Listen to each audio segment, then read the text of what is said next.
નમસ્કાર મિત્રો, આજે આ ગાંગીના બાબાને જ્યાં પેલી ડાકણો હળ હાંકવા માટે લઈ જાય છે ત્યાંમાં મેલડી ડોસી બનીને આવે છે અને પછી ડાકણોને માર મારે છે અને આખરે એમના જ હળ સાથે એમને ત્યાં હળ હાંકવા માટે લાગવું પડ્યું ને આખી રાતમાં મેલડી આ ડાકણોને હળ હકાવે છે ને આખું બંજર ખેતર ખેડાવે છે। ત્યારે તેઓ વહેલી સવારે ત્યાંથી જ્યારે છૂટી થઈ ત્યારે તેઓ દોડીને પહોંચી એમની રાણી પાસે અને રાણીને જઈને આ આખી એ ઘટનાની વાત કરે છે। ત્યારે રાણી 3 તાળીઓ પાડે છે। ત્યાં તો બીજી 50 ત્યાં ડાકણો આવી અને આવીને કહેવા લાગી કે હુકમ મહારાણી। ત્યારે આ રાણી એમની એટલું જ કહે છે કે અત્યારે જ તમે પહોંચો અને પેલા બધા જ જે આપણા કેદીઓ છે ને એમને અહીંયા પાછા લાવો। આજે એમની જિંદગીનો છેલ્લો દિવસ છે અને જે ડોસી અહીંયા આવી છે ને એની તો પછી વાત, પણ સૌથી પહેલાં આપણા જે ગુલામો છે એમને અહીંયા લાવો। અને પછી તો ત્યાંથી એ 50-50 ડાકણો સમડી બનીને આકાશ માર્ગે ઉડી અને જ્યાં આ ખેતર હતું ત્યાં આવે છે ને આવતાની સાથે તેઓ ત્યાં નીચે ઉતરીને પાછી ડાકણોના સ્વરૂપમાં આવી જાય છે ને બધાયના હાથમાં ભાલા છે।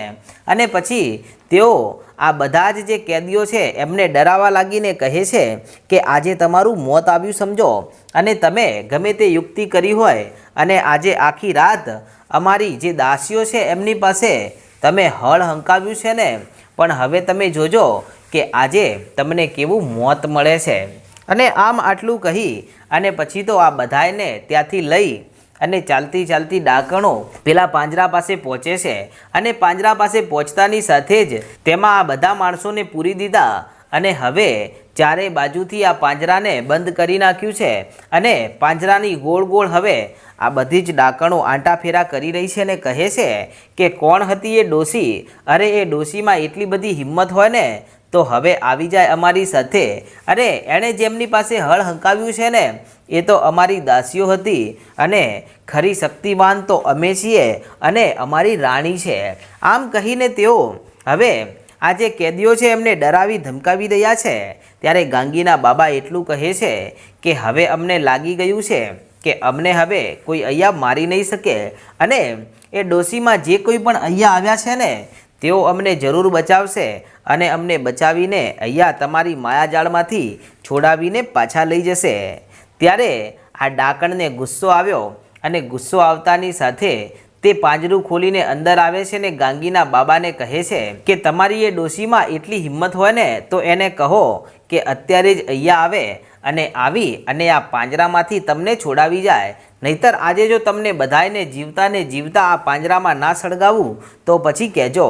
અને આમ આટલું કહી અને તે હજુ તો અંદર છે ત્યાં તો ફરી દૂરથી કાબરી બિલાડી દોડતી દોડતી ત્યાં આવે છે અને આ કાબરી બિલાડીને આવતી જોઈને ત્યારે આ જે કેદીઓ હતા બધા જ સમજી ગયા કે હવે માતાજી ફરી પાછા આવી ગયા છે અને તેમણે એક કૂણી મારીને બાબાને ઈશારો કરીને સમજાવ્યો કે બાબા જુઓ સામેથી કાબરી બિલાડી આવે છે અને તમને તો ખબર જ છે ને કે આ બિલાડી કોણ છે।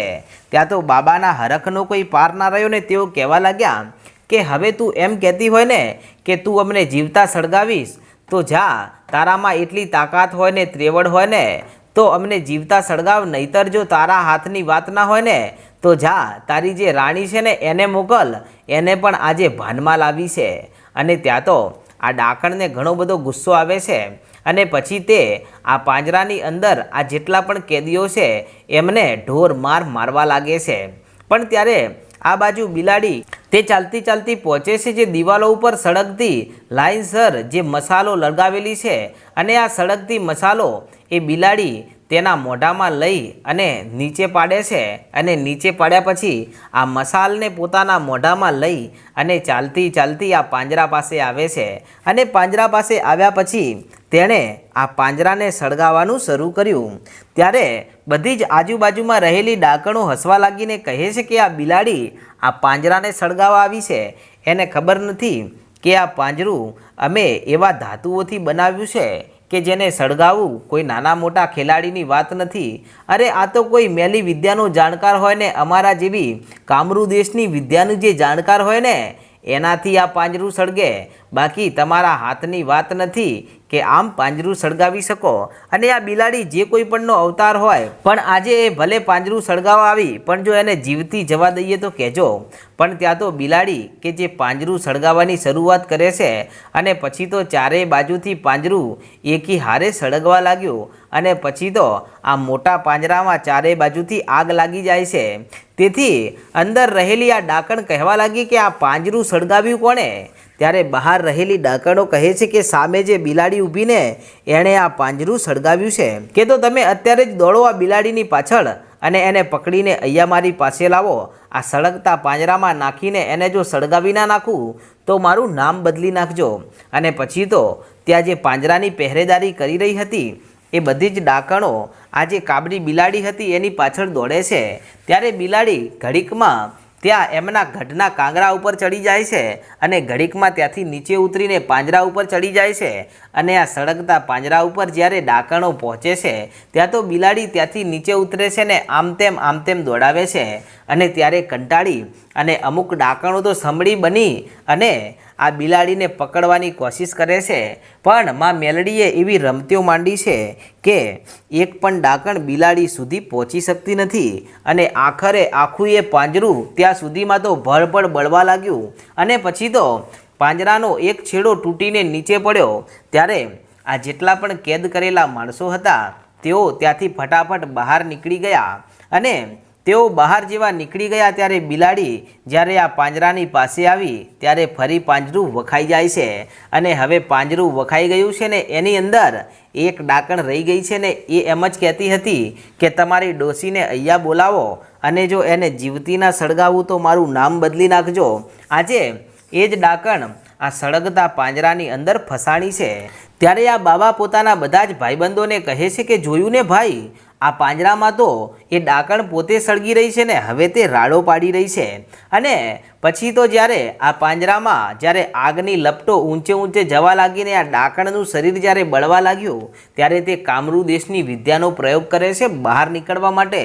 એમ છતાં તેની વિદ્યાઓ કામ કરતી નથી ને આ અગ્નિને તે વશમાં કરીને બહાર આવી શકતી નથી. તેથી હવે તે રાડો પાડે છે અને રાડો પાડતી તે કહેવા લાગી કે મને બચાવો, અહીંયા આ અગ્નિ મને બાળી રહી છે. ત્યાં તો બધી ડાકણો જે બિલાડીની પાછળ ગઈ હતી તે બધી ડાકણો દોડીને પાછી આવે છે અને પાંજરાની ચારે બાજુ ફરી રહી છે અને પાંજરાને તોડી અને અંદર જવા માટે ઘણી બધી કોશિશો કરે છે પણ તેઓ અંદર જઈ શકતી નથી. અને આ પાંજરાની અંદર જે ડાકણ ફસાણી છે તે બહાર આવી શકતી નથી.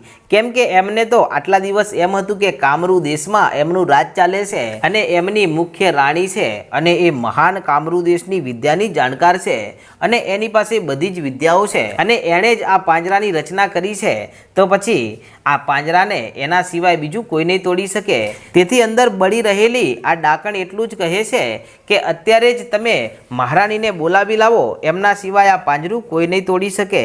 અને પછી તો આ બધી જે ડાકણોએ એમની બધી જ કામરૂ દેશની વિદ્યાનો પ્રયોગ કરી નાખ્યો. એમ છતાં એમનાથી પાંજરું તૂટ્યું નહીં અને આ આગને તેઓ બુઝાવી શકી નહીં. પછી તો એક બે ડાકણો ત્યાંથી ગળગળતી દોટ મૂકે છે મહારાણીની પાસે અને ત્યાં જઈને કહેવા લાગી કે હે મહારાણી, ગજબ થઈ ગયો છે અને આપણું પાંજરું એક બિલાડીએ આવી અને સળગાવ્યું છે અને પાંજરું ભળભળ બળી રહ્યું છે.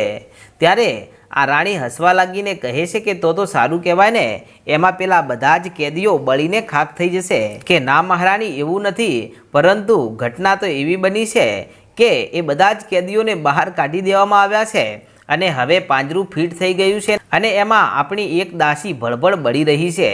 અને આટલા શબ્દો જ્યારે આ રાણીએ સાંભળ્યા ત્યાં તો તેણે હાથમાં એક છડી લીધી છે ને ત્યાંથી ગળગળતી દોટ મૂકી અને ત્યાં આવીને જુએ છે તો સાચે જ પાંજરું બળબળ બળી રહ્યું છે અને એમાં એક ડાકણ કે જે રાડો પાડી રહી છે અને તે બળી રહી છે. ત્યારે આ કામરૂ દેશની રાણી ત્યાં આવે છે અને પોતાની બંને આંખો બંધ કરે છે અને એક અડદનો દાણો લીધો પોતાના જમણા હાથના અંગૂઠામાં અને એ દાણો આ સળગતી આગમાં નાખ્યો. અને જેવો આ દાણો સળગતી આગમાં નાખ્યો ત્યાં તો ગઢના કાંગરેથી બિલાડી કૂદકો મારી અને આ સળગતી આગમાં પડી અને એ દાણાને લઈ અને ત્યાંથી ચાલી નીકળી અને આ આગ એવી ને એવી સળગતી રહી ગઈ। ત્યારે આ રાણી સમજી ગઈ અને કહેવા લાગી કે આ બિલાડી કોણ છે એ કોઈ જેવી તેવી નથી લાગતી, લાગે છે કે એ પણ આપણી જેમ મહાન વિદ્યાની જાણકાર છે। ત્યાં તો પેલી ડાકણ અંદર ભળભળ બળવા લાગી અને તે રાડો પાડી રહી છે અને પછી આ એમની રાણીએ આ આગ બુઝાવવાની ઘણી કોશિશ કરી, આ પાંજરાને તોડવાની પણ ઘણી કોશિશ કરી અને આ પાંજરું એનાથી તૂટ્યું નહીં અને આખરે આ આગની લપટો હવે પેલી જે ડાકણ હતી એના સુધી પહોંચી ગઈ ને ડાકણ ત્યાં ભળભળ બળીને રાખ થઈ ગઈ અને ત્યાં જ તે ઢગલો થઈ ગઈ અને થોડી જ વારમાં એની રાખ બની ગઈ। ત્યારે આ ઘટના જોતાની સાથે આ જે રાણી હતી એને જોરથી ત્રાડ પાડી અને એની આંખમાંથી અંગારા ઝરવા લાગ્યા અને આજે તે ભયંકર ગુસ્સામાં આવી ગઈ છે। ત્યારે આ બાજુ ગાંગીના બાબા તેના બધા જ સાથીઓને કહેવા લાગ્યા કે આપણે હવે કોઈએ કાંઈ બોલવાનું નથી અને જો ભૂલથી પણ આપણામાંથી કોઈ એક પણ માણસ જો વચ્ચે કાંઈ બોલ્યો ને તો સમજી લેજો કે આપણું મોત આવ્યું છે। ત્યાં તો બધા જ માણસો ચૂપ થઈ ગયા। આ બાજુ આ રાણીની જેટલી પણ દાસીઓ છે ને ડાકણો છે એ બધી ચૂપચાપ મોં નીચું રાખીને ઊભી છે અને પછી આ ગુસ્સાથી ભરેલી ડાકણ કે જે ચાલતી ચાલતી આ જે કેદીઓ હતા એમની પાસે આવે છે અને ત્યાં આવીને કહેવા લાગી કે તમારામાંથી કોણે આ બિલાડીને અહીંયા બોલાવી છે ને તે કોણ છે એ અમને જણાવો। ત્યારે આ બાબા એટલું કહે છે કે અમે તો અહીંયા 6 મહિનાથી તમારી પાસે કેદખાનામાં છીએ અને રાત દિવસ અમારા ઉપર પહેરેદારી થઈ રહી છે, તો પછી અમે કોઈને કેવી રીતે બોલાવીએ? અરે મહાન વિદ્યાના જાણકાર તો તમે છો, તો અમે તો તમને પૂછવાના હતા કે આ બિલાડી કોણ છે, આટલી બધી બુદ્ધિ અમારામાં ના હોય। ત્યારે ડાકણો સમજી ગઈ કે આ માણસો કાંઈ જાણતા નથી, પરંતુ આ કોઈ બીજી શક્તિ અહીંયા આવી અને અમારા રહેઠાણ ઉપર કબજો જમાવવા માગે છે અને આવું વિચારી અને પછી આ જેટલા પણ કેદીઓ છે તેમને એક નવી જગ્યા ઉપર પૂરી દેવામાં આવ્યા છે અને હવે આ કામરૂ દેશની રાણી તેની બધી ડાકણોને લઈ અને કહેવા લાગી કે મારી સાથે ચાલો અને પછી તેઓ ચાલતા ચાલતા પહોંચે છે આ ડાકણોને લઈ અને એમના ઓરડામાં અને એમના મહેલમાં પહોંચ્યા પછી આ જે રાણી છે એ એક મોટું પાત્ર છે ને એમાં જાદુઈ પાણી ભરેલું છે ને એમાં પ્રતિબિંબ દેખાય છે કે કયું માણસ કોણ છે અને એ પ્રતિબિંબની પાસે પહોંચે છે અને ત્યાં જઈને ખડખડ દાંત કાઢીને હસવા લાગી અને હસતા હસતા આ કામરૂ દેશની રાણી એટલું કહે છે કે હવે તમે જોજો કે આ બિલાડી કોણ છે એ હમણાં હું તપાસ કરી લઉં છું। અને આમ આટલું કહીને પછી તે આ જાદુઈ જે પ્રતિબિંબ હતું એની સામું મોઢું રાખી અને મનમાં આ બિલાડી વિશે વિચાર કરે છે। ત્યાં તો એ પાણી થોડું થોડું હલવા લાગ્યું, એમાં પેલી કાબરી બિલાડી દેખાવા લાગી અને જેવી કાબરી બિલાડી દેખાણી ત્યાં તો બધી જ જે ડાકણો હતી તે કહેવા લાગી કે હા મહારાણી, આ એ જ બિલાડી છે, હાલ જ નક્કી કરો કે આ કોણ છે અને અત્યારે તે ક્યાં છે અને એનું સરનામું મળતાની સાથે જો એને મારી ના નાખીએ ને તો અમે પણ તમારી દાસીઓ નહીં। અને પછી તો આ મહારાણી થોડુંક પાણી હલાવે છે ત્યારે આ બિલાડીનું રૂપ બદલાણું અને બિલાડીમાંથી તે એક 80 વર્ષની ડોસી દેખાવા લાગી અને હાથમાં લાકડીનો ટેકો છે અને જે ખેતર ખેડ્યું હતું એ ખેતર તરફ તે જઈ રહ્યા છે અને જે ખેતર ખેડેલું છે તેમાં કાંઈક વાવણી કરી રહ્યા છે।